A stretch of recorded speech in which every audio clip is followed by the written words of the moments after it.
ઊંડાણપૂર્વકના વિશ્લેષણમાં સ્વાગત છે. આપણે શિક્ષણમાં અવનવા પ્રયોગો વિશે તો ઘણી ચર્ચા કરતા હોઈએ છીએ, પણ આજનો વિષય માત્ર મજેદાર જ નથી, પણ શિક્ષણને જોવાનો આખો નજરિયો બદલી નાખે એવો છે. બિલકુલ. આજે આપણે શ્રી હાપા પ્રાથમિક શાળાના એક બહુ જ રસપ્રદ કાર્યક્રમ વિશે વાત કરવાના છીએ, જેનું નામ છે ખાના ખજાના ખાઉગલી. નામ સાંભળીને જેવું લાગે કે આ કોઈ ફૂડ ફેસ્ટિવલ હશે. હા, એટલે શરૂઆતમાં મને પણ એવું જ લાગ્યું હતું, પણ આ માત્ર વાનગીઓ પીરસવા પૂરતો સીમિત પ્રોગ્રામ નહોતો. સાચી વાત છે. જો આપણે સોર્સને ધ્યાનથી સમજીએ તો આ નાના બાળકોને અર્થશાસ્ત્રના જટિલ નિયમો પ્રેક્ટિકલી સમજાવવાનું એક જબરદસ્ત મિશન હતું.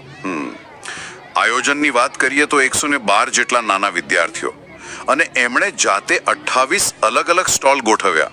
28 સ્ટોલ, એ પણ પ્રાથમિક શાળાના બાળકો દ્વારા. હા, અને મેનુ સાંભળશો તો મોંમાં પાણી આવી જશે. પાણીપુરી, કચ્છી દાબેલી, સમોસા, અરે વાહ, મેગી, મસાલા બુંગડા, બટાટા, અને ડેઝર્ટમાં ગુલાબજાંબુ અને આઈસ્ક્રીમ પણ ખરા. જુઓ, આ માત્ર એક મેળો નહોતો, આ એક આખું માઇક્રો ઇકોનોમી મોડેલ છે. મતલબ કે એક નાનકડું બજાર.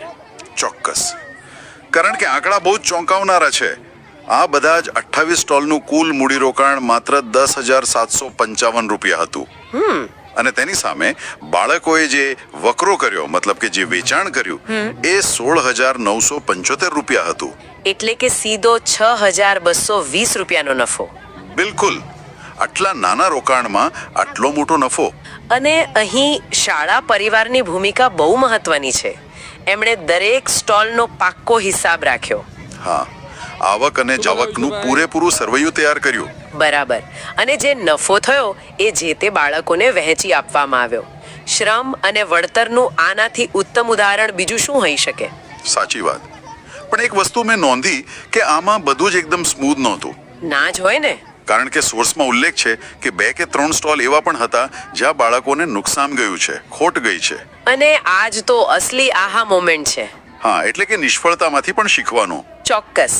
આ જ અનુભવથી બાળકો ડિમાન્ડ, સપ્લાય અને મૂડીરોકાણના પાઠ ભણ્યા. કોઈ પણ જાતના પુસ્તક વગર. બરાબર. નફો શું છે, ખોટ કેમ જાય છે, એ બધું જ સ્વાનુભવથી શીખી ગયા.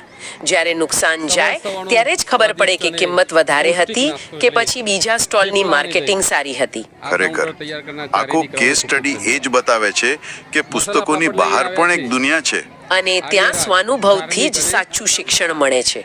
બિલકુલ. આ સુંદર આયોજન માટે સમગ્ર શાળા પરિવારને ખૂબ ખૂબ શુભેચ્છાઓ. પ્રેક્ટિકલ લર્નિંગનું આ એક ઉત્તમ મોડેલ પૂરું પાડ્યું છે. અને કાર્યક્રમના અંતે એક વિચારવા જેવો પ્રશ્ન મૂકીને જઈએ.